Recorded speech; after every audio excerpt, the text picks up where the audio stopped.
आप सभी को सादर नमस्कार। आज के इस अत्यंत पावन दिवस पे मैं रश्मिरथी का द्वितीय सर्ग आपके सम्मुख लेकर के प्रस्तुत हूँ।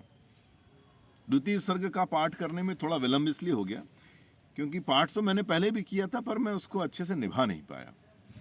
तो अतः आज मैंने निर्णय लिया कि इस द्वितीय सर्ग को मैं 2 भागों में पढ़ूंगा। तो आज ये 2 भागों में आपके सामने प्रस्तुत करने का प्रयास करूंगा। आज का दिन भी अत्यंत पावन है। बसंत पंचमी का शुभ पर्व है। दिन ही नहीं, शुभ पर्व है। बसंत पंचमी एक ऐसा मन को उल्लसित करने वाला दिन है। इस दिन माँ सरस्वती का आशीर्वाद, माँ सरस्वती अगर जेवा पर मन मस्तिष्क में सवार हों, मन मस्तिष्क में आए, तो इससे बड़े सौभाग्य की बात और कुछ हो ही नहीं सकती। लीजिए, प्रस्तुत है आपके सम्मुख। शीतल विरल एक कानन शोभित आदित्य का के ऊपर, कहीं उत्स प्रश्रवण चमकते झरते, कहीं शुभ्र निर्झर। जहां भूमि समतल सुंदर है, नहीं दिखते हैं पाहन, हरियाली के बीच खड़ा है विस्तृत एक उटज पावन। आस पास कुछ कटे हुए पीले धन खेत सुहाते हैं, शशक मूस गिलहरी कबूतर घूम घूम कण खाते हैं। कुछ तंद्रल अलसित बैठे हैं, कुछ करते शिशु का लेहन, कुछ खाते शाकल्य दीखते बड़े तुष्ट सारे गोधन। हवन अग्नि बुझ चुकी, गंध से वायु अभी परमाती है। हवन अग्नि बुझ चुकी, गंध से वायु अभी परमाती है। भीनी भीनी महक प्राण में मादकता पहुंचाती है। धूप धूम चर्चित लगते हैं, तरु के श्याम छदन जैसे। झपक रहे हों शिशु के अलसित कजरारे लोचन जैसे। बैठे हुए सुखद आतप में मृग रोमंथन करते हैं, वन के जीव विवर से बाहर हो विशब्द विचरते हैं। सूख रहे चीवर रसाल को नन्ही झुकी टहनियों पर, नीचे बिखरे हुए पड़े हैं इंगुद से चिकने पत्थर। अजिन दर्भ पालाश कमंडलु एक और तप के साधन, एक और हैं टंगे धनुष तूणीर तीर बरछे भीषण। कितना फर्क बताया गया है। चमक रहा है तृणकुटी द्वार पर एक परशु आभाशाली, एक परशु टंगा हुआ है। और टंगा कहाँ है? तृणकुटी के द्वार पर। लौह दंड पर जड़ित पड़ा हो मानो अर्ध अंशुमाली। श्रद्धा बढ़ती अजिन दर्भ पर परशु देख मन डरता है। युद्ध शिविर या तपोभूमि या समझ नहीं कुछ पड़ता है। हवन कुंड जिसका यह उसके ही क्या है ये धनुष कुठार। जिसका यह हवन कुंड है उसके ही धनुष कुठार है। जिस मुनि की यह श्रुआ उसी की कैसे हो सकती तलवार। आई है वीरता तपोवन में क्या पुण्य कमाने को, या संन्यास साधना है में है दैहिक शक्ति जगाने को। मन ने तन का सिद्ध यंत्र अथवा शस्त्रों में पाया है, या कि वीर कोई योगी से युक्त सीखने आया है। परशु और तप ये दोनों वीरों के ही होते श्रृंगार। परशु और तप ये दोनों वीरों के ही होते श्रृंगार। क्लीव न तो तप ही करता है, ना तो उठा सकता तलवार। तप से मनुज दिव्य बनता है, षड्विकार से लड़ता है। तन की समर भूमि में लेकिन काम खड्ग ही करता है। किंतु कौन नर तपोनिष्ठ है यहाँ धनुष धरने वाला। किंतु कौन नर तपोनिष्ठ है यहाँ धनुष धरने वाला। एक साथ यज्ञाग्नि और असी की पूजा करने वाला। कहता है इतिहास जगत में हुआ एक ही नर ऐसा। कहता है इतिहास जगत में हुआ एक ही नर ऐसा। रण में कुटिल काल समक्रोधी, तप में महासूर्य जैसा। मुख में वेद पीठ में तर्कस, कर में कठिन कुठार विमल। अद्भुत पंक्ति। मुख में वेद पीठ पर तर्कस, कर में कठिन कुठार विमल। शाप और शर दोनों ही थे जिस महान ऋषि के संबल। यह कुटीर है उसी महामुनि परशुराम बलशाली का। भृगु के परम पुनीत वंशधर व्रती वीर प्रणपाली का। हाँ वही कर्ण की जांघों पर अपना मस्तक धरकर सोए हैं तरुवर के नीचे आश्रम से किंचित हटकर। पत्तों से छन छन कर मीठी धूप माघ की आती। पत्तों से छन छन कर मीठी धूप माघ की आती है। पड़ती मुनि की थकी देह पर और थकान मिटाती है। कर्ण मुग्ध हो भक्ति भाव में मग्न हुआ सा जाता है। कर्ण की जंघा पर सिर रखकर महर्षि परशुराम सोए हुए। कर्ण मुग्ध हो भक्ति भाव में मग्न हुआ सा जाता है, कभी जटा पर हाथ फेरता पीठ कभी सहलाता है। चढ़े नहीं चींटियां बदन पर पड़े नहीं तृणपात कहीं, कर्ण सजग है उचट जाए गुरुवर की कच्ची। कितना प्रेम है, कितनी श्रद्धा, कितनी भक्ति कर्ण की अपने गुरु परशुराम के प्रति। कर्ण सजग है उचट जाए गुरुवर की कच्ची नींद नहीं, वृद्ध देह तप से कृश काया उस पर आयुध संचालन। वृद्ध देह तप से कृश काया उस पर आयुध संचालन, हाय पड़ा श्रम भार देव पर असमय यह मेरे कारण। किंतु वृद्ध होने पर भी अंगों में है क्षमता कितनी, किंतु वृद्ध होने पर भी अंगों में है क्षमता कितनी, और रात दिन मुझ पर दिखलाते रहते ममता कितनी। कहते हैं ओ वत्स पुष्टिकर भोग न यदि तू खाएगा। कहते हैं, महर्षि परशुराम कहते हैं कर्ण से, कहते हैं ओ वत्स पुष्टिकर भोग न तू यदि खाएगा, मेरे शिक्षण की कठोरता को कैसे सह पाएगा। अनुगामी यदि बना कहीं तू खान पान में भी मेरा, सूख जाएगा लहू बचेगा हड्डी भर रांचा तेरा। मेरा खान पान में मेरे अनुगामी मत बनो। जरा सोच कितनी कठोरता से मैं तुझे चलाता हूं, जरा सोच कितनी कठोरता से मैं तुझे चलाता हूं, और नहीं तो एक पाव दिन भर में रक्त जलाता हूं। इसकी पूर्ति कहां से होगी बना अगर तू सन्यासी, इसकी पूर्ति कहां से होगी बना अगर तू सन्यासी। इस प्रकार तो चबा जाएगी तुझे भूख सत्यानाशी। पत्थर सी हो मांस पोशियां लोहे से भुज दंड भय, नस नस में हो लहर आग की तभी जवानी पाती जय।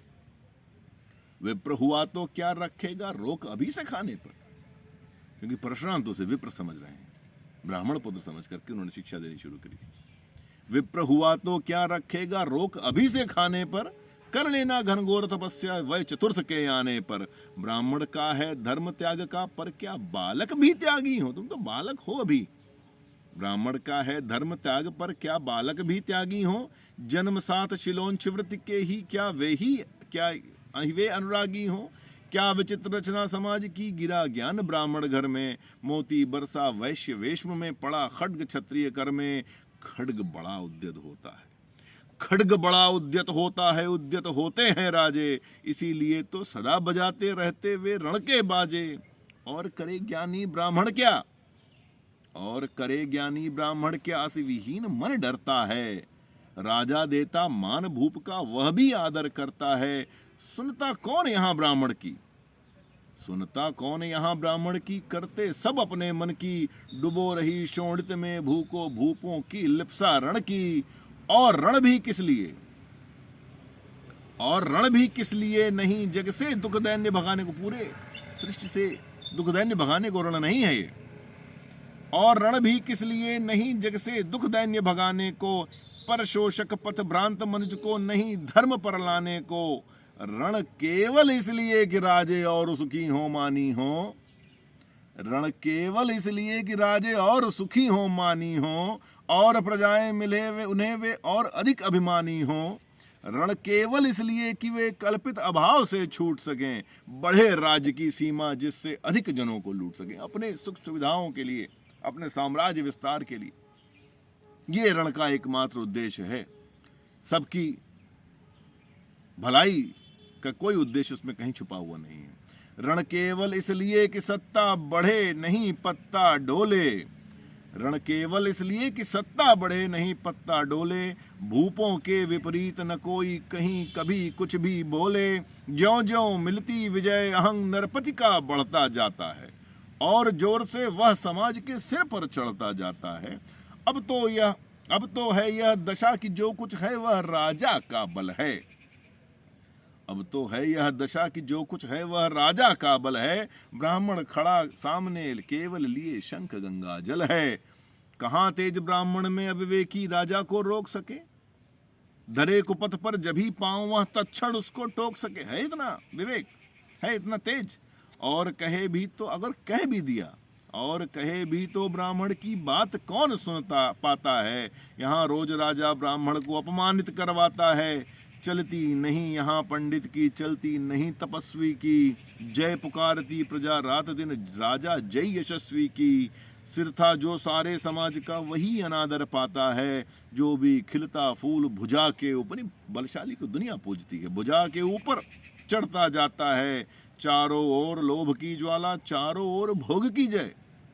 यही दुनिया, यही समाज है। चारों ओर लोभ की ज्वाला, चारों ओर भोग की जय। पाप बार से दबी धसी जा रही धरा, पल पल निश्चय। जब तक भोगी भूप प्रजाओं के नेता कहलाएंगे, ज्ञान त्याग तप नहीं श्रेष्ठता का जब तक पद पाएंगे। अशन वसन से हीन दीनता में जीवन धरने वाले, सहकर भी अपमान मनुजता की चिंता करने वाले।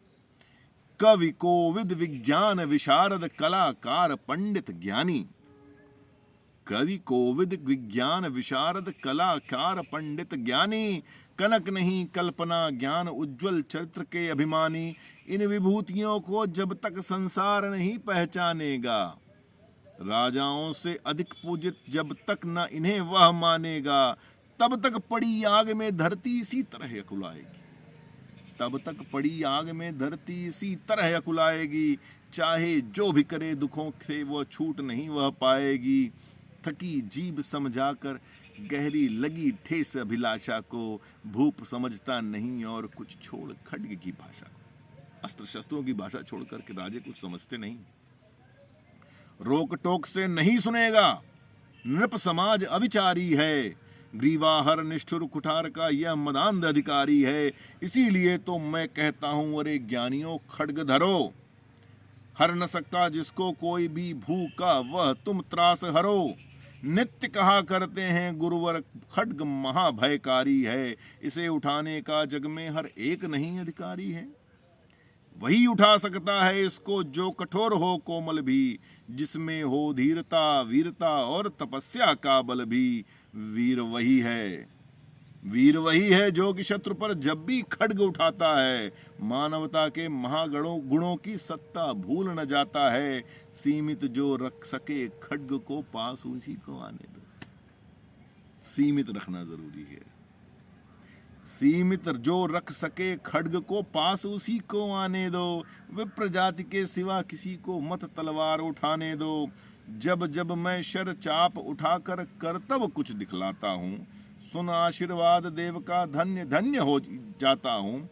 जियो जियो अय वत्स तीर, तुमने कैसा यह मारा है। दहक उठा वन इधर उधर, फूटी निर्झर की धारा है। मैं शंकित था, तुम परशुराम अपने बारे में कह रहे हैं। मैं शंकित था ब्राह्म वीरता मेरे साथ मरेगी क्या।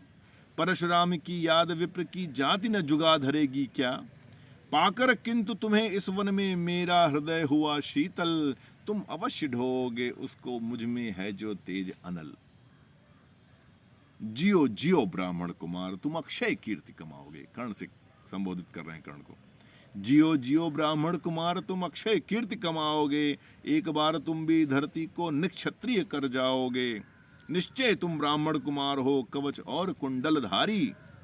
तप कर सकते और पिता माता किसके इतने भारी।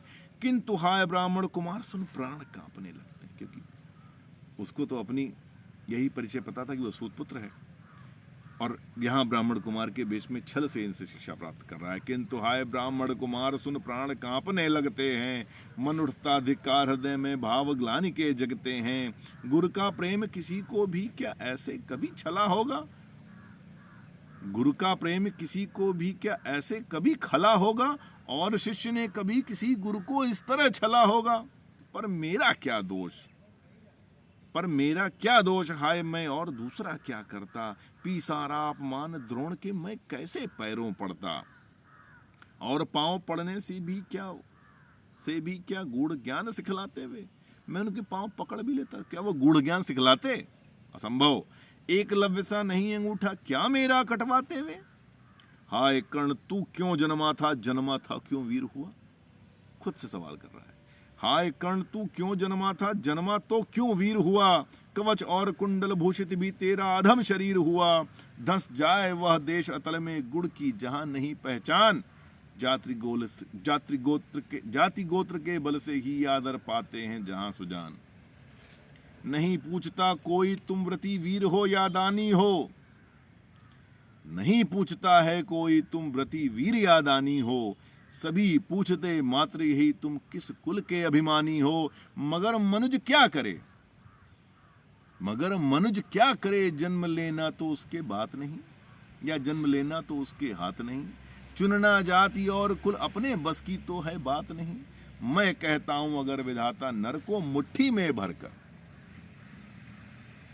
मैं कहता हूं अगर विधाता नर को मुट्ठी में भरकर कहीं छींट दे ब्रह्मलोक से ही नीचे भूमंडल पर, तो भी विविध जातियों में ही मनुष्य यहां आ सकता है। यानी जाति प्रथा पर भयंकर जबरदस्त कटाक्ष दिनकर जी का है ये। कहीं छींट, मैं कहता हूं अगर विधाता नर को मुट्ठी में भरकर कहीं छींट दे ब्रह्मलोक से ही नीचे भूमंडल पर, तो भी विविध जातियों में ही मनुष्य यहाँ आ सकता है। नीचे हैं क्यारियां बनी तो बीज कहाँ जा सकता है। कौन जन्म लेता किस कुल में, आकस्मिक ही है यह बात। कौन जन्म लेता किस कुल में, आकस्मिक ही है यह बात। छोटे कुल पर किंतु यहाँ होते तब भी कितने आघात।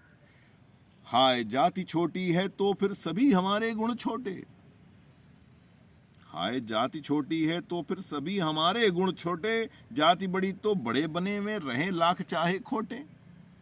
गुरु को लिए कर्ण चिंतन में था जब मग्न अचल बैठा, तभी एक विषकीट कहीं से आसन के नीचे बैठे। कीड़ा आ गया जहरीला। वज्र दृष्ट को वो लगा कर्ण के उरु को कुतर कुतर खाने, और बनाकर छिद्र मांस से मंद मंद भीतर जाने। कर्ण विकल हो उठा, तुष्ट भौरे पर हाथ धरे कैसे, बिना हिलाए अंग कीट को किसी तरह पकड़े कैसे। पर भीतर उस धसे कीट तक हाथ नहीं जा सकता था, बिना उठाए पांव शत्रु को कर्ण नहीं पा सकता था। अब ये जो दृश्य सामने है, किंतु पांव के हिलते ही गुरुवर की नींद उचट जाती। सहम गई यह सोच कर्ण की भक्तिपूर्ण विह्वल छाती। कीड़ा कर्ण को काटने लगा, विष वाला कीड़ा है, उसकी बिल्कुल बर्दाश्त नहीं हो रहा है, लेकिन ये सोच के उसका मन और छटपटा रहा है कि अगर मैं हिला तो गुरु की नींद उचट जाएगी। इसी के साथ द्वितीय स्तर का प्रथम भाग मैं यहीं समाप्त करता हूं। द्वितीय भाग का भी पाठ करूंगा, क्योंकि एक साथ पढ़ने में कहीं बोझिल ना हो जाए। इसी क्षमा प्रार्थना के साथ अभी के लिए विदा।